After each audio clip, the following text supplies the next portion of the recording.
Hello and welcome to My Arts and Crafts. I'm Libby and today I'll be showing you some cards using a color palette.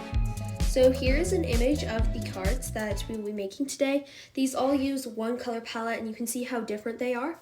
So to start, you can find pretty much color palettes on any social media or on the internet. Just search up color palettes and there's just a ton out there. And if one is very inspiring to you, you can save it. In Pinterest, I have a board for the color palettes that I find inspirational. And yes, you can see there's just a ton of them. So in this board, I picked one to use today. And I'm going to be using this one that you see on the screen. I've just picked a few different things to go along with it. Something great about color palettes is that you don't have to have them exactly as they are. You can change them or adapt them to fit what you want. So you can see I added a orange and I took out that blue there because it fit better with the papers I had, but you can do whatever you want. You could also simplify your color palette. Maybe you like the color palette but you don't want that many colors, so you can take out some colors. As you can see here, I took out that lighter yellow because I just wanted one yellow, and I took out that blue. So for the inks, I chose Honeysuckle, Buttercup, Sea Glass, and Oceanside from Concord and Ninth, and you can see that those go well with the color palette as well. I am going to do some more color palette videos in the future. I could just only fit one color palette into this video today, but I'm hoping to do more color palette videos in the future so that you can find some more inspiration and different places that you can find color palettes as well. So I'm starting here with this background stamp from Momenta. I got this one at Hobby Lobby, but I will try to link all the supplies down below, and I'll try to link this and the papers and stuff that I used. I used a mixture of papers from Park Lane and Hero Arts, I believe, so I'll try to link all that down below. If it's not down there, I probably couldn't find it, but yeah. Anyway, I have a piece of craft cardstock and I'm stamping it with some pigment ink. I'm getting a good impression on the cardstock, and once I have the good impression, pigment ink it takes longer to dry, so you can emboss it if you want. So I did let it dry for a little bit of time before I went on to the next step. But while I let that dry, I stamped the envelope, and I did that the exact same way. I just lined it up so that it would only stamp partial. So next, I am going to bring in my color palette here with the inks, and as you can see, I have offset the stamp a little bit. So I lined it up first, and then I just offset it slightly so that you would get this really cool dimensional look, as you can see. And as we build up that color, you can really see how the dimension is taking shape, and I think this is just a really cool technique that you can do. I'm also adding another technique, which is blending colors on a stamp. This is really great for any solid stamps. You can also do it on like the thinner line stamps, but it looks really, really great on solid stamps. I'm just using a blending brush to blend out where I want the inks to mix. And this blending brush is just from Simon Says Stamp, but you can use any blending brush that you have. Originally, I did, when I lined it back up, I did have it a little off and I didn't like how it looked, so I just redid it, and I didn't have enough time in this video to show you all the mess ups I had throughout this video because I did have a ton, but I will talk about them here so that you know that not everything turns out perfect, and so I did have to redo this one. This video was just already really, really long, so I did have to take that out. But anyway, I'm just going to finish up with the Oceanside on the bottom, and then I will do the exact same thing for the envelope, the same way I did it on this cardstock, so it is sped up quite a bit more.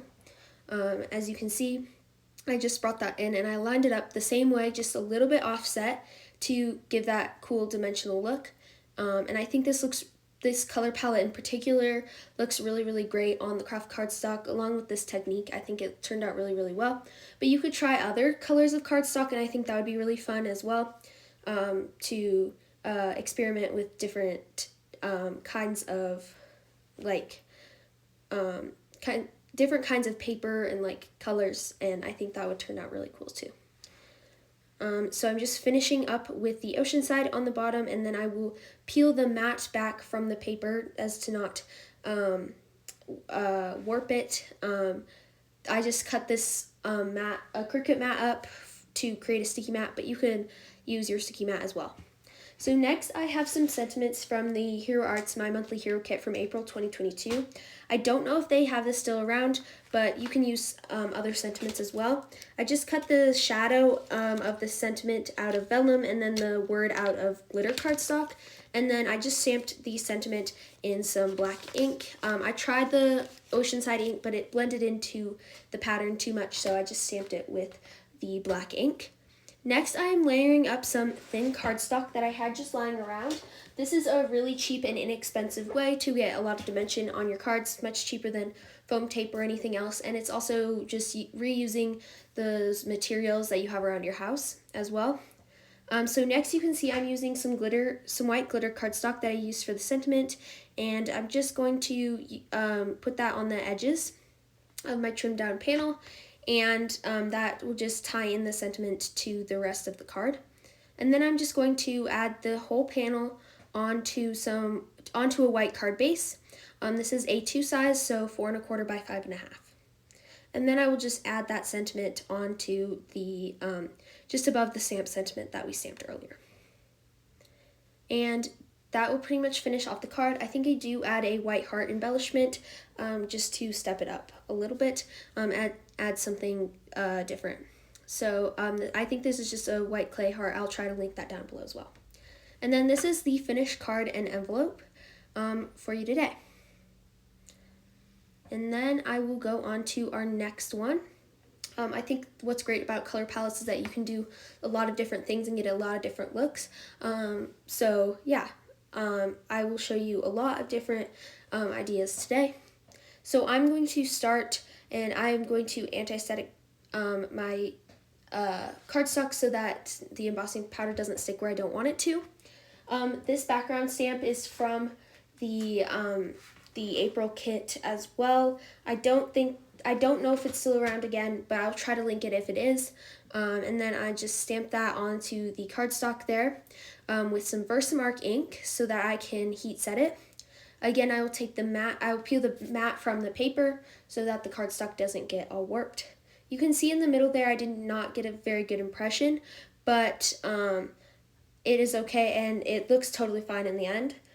So next I'm just going to heat set this. I did use some sparkle embossing powder. This one is the Ranger holographic powder. Again, I'll try to link that.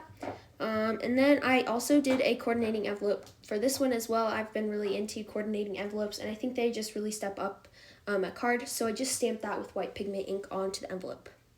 So now bringing in our color palette, I have the inks again, and I'm just going to do a rainbow-ish blend down the stencil. I'm using the first part of the stencil. This also came in that kit, and I'm just going to apply the ink over there, over it, in just a blending, or in like an ombre motion kind of. So I will go from that honeysuckle all the way down to the ocean side, and just making sure those colors blend. So this stencil, I'm doing a lighter application of ink so that it's not, so that I can add layers on top of it for the future stencils. But yeah, you can see I'm just adding that there. I did get a little dark in the corner, and so you could have it not so dark.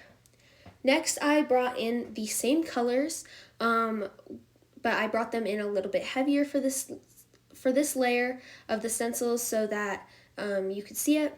And I think this is a different way to use your layering stencils, so you can take this idea to many different layering stencils, not just this one.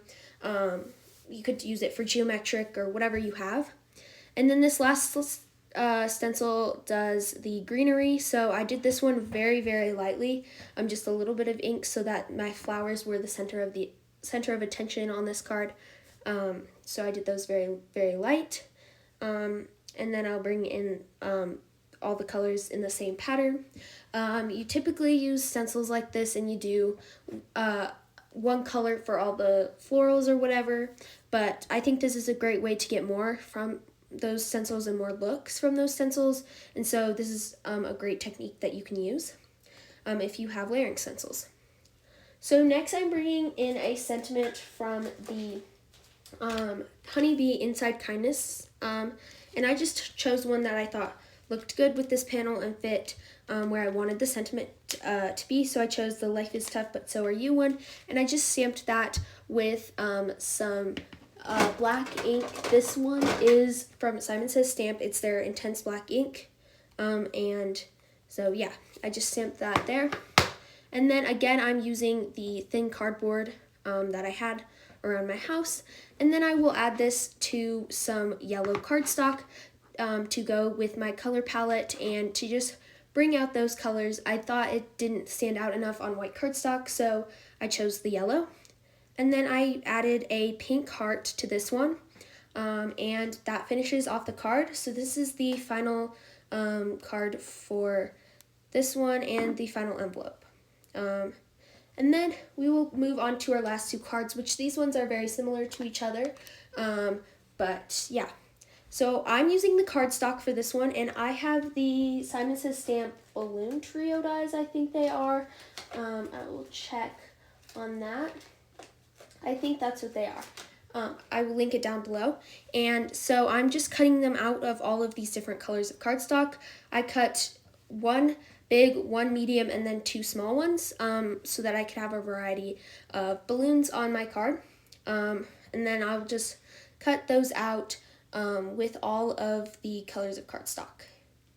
I'm also using a muffin tray, and this is really great for small die cuts or if you want to sort your die cuts. It makes it a lot easier when you go to put things together and that kind of thing, and it keeps them all in one place, but you can also sort them, and so I really like that, that you can do that. Next, this has like a little highlight on the balloon, and it cuts it out, so I decided to add vellum behind it to give it so that it didn't look like there was nothing there, but I wanted it to be see-through to give a little bit of a different look to it. So I just added some glue behind that highlight area, and then I will add the vellum on there and cut the excess off. So I did this for all of the balloons, and this did take me a little while, but I did end up getting them all done. In total, I think all these cards took about 2.5 or 3 hours to complete. I did have a lot of learning experiences throughout, and I was just trying some new and different techniques that I hadn't tried before. So I did have quite a few errors, and so I had to redo them. But so that's why it took a little bit longer. But this did take quite a bit of time. I just sped this video up a lot and cut out a lot of unneeded parts. So next, I've traced a piece of cardstock that is 4 1/4 by 5 1/2. I just traced any piece of cardstock that you have with like a Sharpie onto my sticky mat, and then I'm just going to place all of the balloons where I want them to within this, and I'm just going to layer them and have some fun putting them together. This did take me a while to get them exactly how I wanted them, and so yeah. But after I had them all where I wanted them, I will glue them down, as you will see. This sticky mat just keeps them all in place so that I can see where I want them, and so that I make sure that they fill the space of an A2 card pretty well. I did want some spaces in there to give the illusion that they were all like floating and stuff, so that's why there is some spaces, but I tried to fill the area as much as possible. So then I'm just going to glue them to each other. I'm starting with mostly the top ones here. Sorry that my head got in the way. It was really hard to see where I needed to put the glue on the balloons, so my head does get in the way a little bit throughout this video. And then I just took an adhesive eraser where like extra glue was seeping out, and then I pulled the mat away from the balloons. And then I'm going to bring this to a scoreboard. I have the We Are Memory Keepers All-in-One tool, but you can use any scoreboard that you have. So I'm going to score at a little bit more than 5 1/2. It's just slightly more so you have room for the fold. You want to have enough room so that the card stands up well. So yeah. And so I'm just going to fold over the tops of those balloons. Once I have those, I'm going to bring in an A2 piece of cardstock. and I will attach the balloons to the back of the cardstock with some double-sided adhesive, which you'll see me bring in.